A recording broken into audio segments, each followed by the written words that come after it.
Chapter 1. An Unacknowledged Revolution. In the late 15th century, the reproduction of written materials began to move from the copyist's desk to the printer's workshop. This shift, which revolutionized all forms of learning, was particularly important for historical scholarship. Ever since then, historians have been indebted to Gutenberg's invention. Print enters their work from start to finish, from consulting card files to reading page proofs. Because historians are usually eager to investigate major changes, and this change transformed the conditions of their own craft, one would expect the shift to attract some attention from the profession as a whole. Yet any historiographical survey will show the contrary to be true.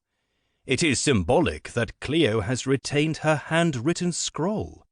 So little has been made of the move into the new workshops that after 500 years, the muse of history still remains outside.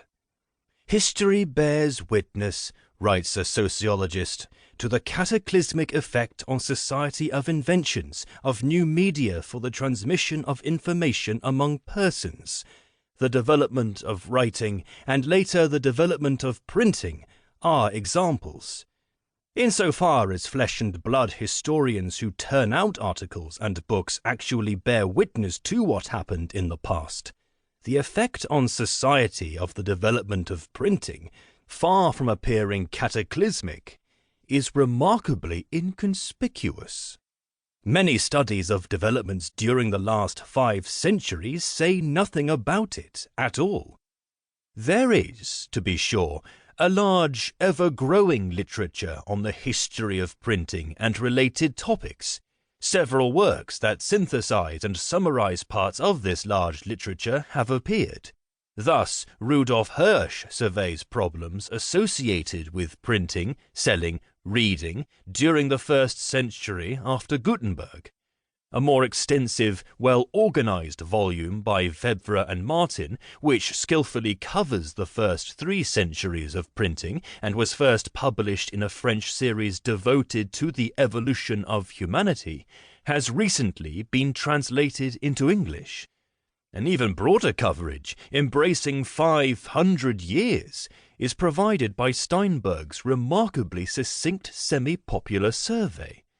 All 3 of these books summarize data drawn from many scattered studies, but although the broader historical implications of these data are occasionally hinted at, they are never really spelled out.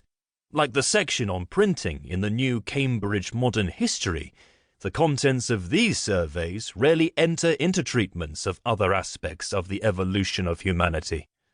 According to Steinberg, the history of printing is an integral part of the general history of civilization. Unfortunately, the statement is not applicable to written history as it stands, although it is probably true enough of the actual course of human affairs. Far from being integrated into other works, studies dealing with the history of printing are isolated and artificially sealed off from the rest of historical literature. In theory, these studies center on a topic that impinges on many other fields. In fact, they are seldom consulted by scholars who work in any other field, perhaps because their relevance to other fields is still not clear.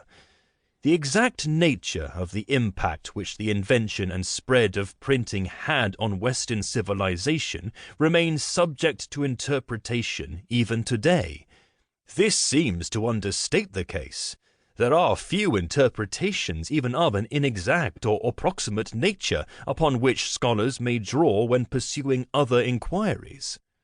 The effects produced by printing have aroused little controversy, not because views on the topic coincide, but because almost none has been set forth in an explicit and systematic form. Indeed, those who seem to agree that momentous changes were entailed always seem to stop short of telling us just what they were. Neither political, constitutional, ecclesiastical, and economic events, nor sociological, philosophical, and literary movements can be fully understood